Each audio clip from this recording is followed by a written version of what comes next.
With those contradictions of American history in mind, this seemed a good time to talk with Khalil Gibran Muhammad. He's made them his life's work. Muhammad grew up on Chicago's South Side, a member of the first generation of African Americans born after the victories of the Civil Rights Movement. He's the author of this acclaimed book, The Condemnation of Blackness, which brings the past to bear on race, crime, and the making of urban America, and connects today's headlines to their deep roots.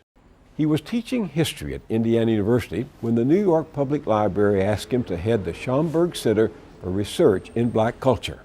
I decided right after college that there was nothing more important to me than learning about African American history and culture. Really being able to learn firsthand the experiences and contributions that African Americans have made to this country and to the world. The Schomburg Center is known the world over for documenting the history of all peoples of African descent with a special emphasis on the story of African Americans.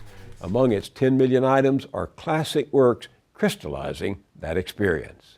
There are many books in this collection that span centuries. I happen to be holding two of our oldest books. The first here is truly our oldest. It is published in 1573 by a poet named Juan Latino. This is the first known book of poetry written in Latin by a person of African descent. It's really quite a treasure for us. The other book is a first edition of Phyllis Wheatley, not only a great American poet, but the first African American poet to be widely celebrated in this country. She certainly proved that Black people were capable of contributing real art and letters to the world. The Schomburg is a bustling place in the heart of Harlem. Students come and go, scholars spend long hours here, and everyday people come to pursue their particular curiosities. There are seminars, readings, and interviews with writers and historians.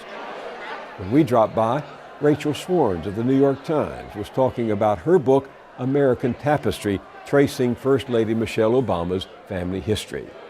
We actually know where this story ends with Michelle Obama, the first African American First Lady in the White House. But the question is where it began. With the 4th of July approaching, I asked Muhammad to talk about celebrating the present without whitewashing the past. Welcome to the show. Thank you very much, Bill, for having me. Why history? I asked the question because Henry Ford famously said, history is bunk. That's right. And you clearly disagree. I clearly disagree. And I think this is a moment with questions about what the Founding Fathers intended when they established our system of government, how large it should be, the debate between Jefferson and Hamilton about whether there should be central government or a small country of farmer republics.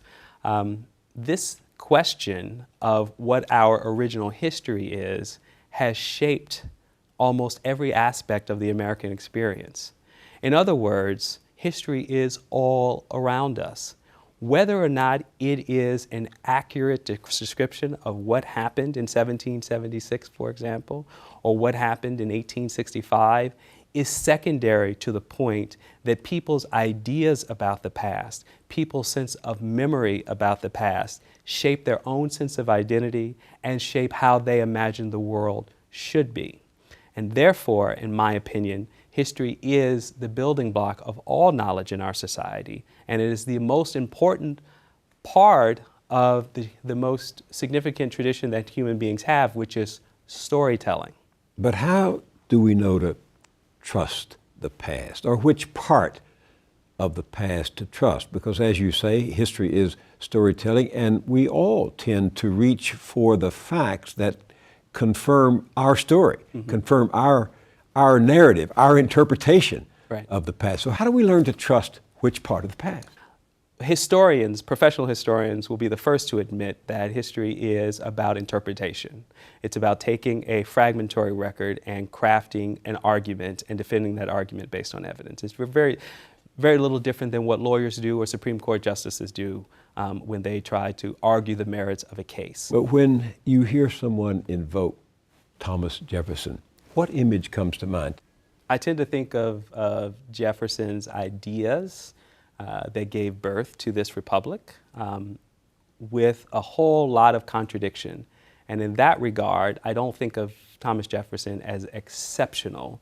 The fundamental conundrum that was established in this country, in spite of Thomas Jefferson's ideas about independence, was that they resolved that slavery would exist after the Revolution. And I ask that question because it raises the argument, the story, which story do you believe, of whether this reflected their hypocrisy or their humanity, and therefore is an eternal reality that we want to do good things and we believe certain ideas and ideals, but we also act otherwise. So it does. Contradiction is part of the human experience. We wrestle with it every single day, whether we admit it or not. Thomas Jefferson and many of half of the other slaveholders who were presidents all lived daily contradictions. They could literally look out their windows and see enslaved people in the land of the free, in the home of the brave, so on and so forth. But the fact of the matter is that they had a great responsibility for building what would become American democracy. And in that regard, they failed miserably.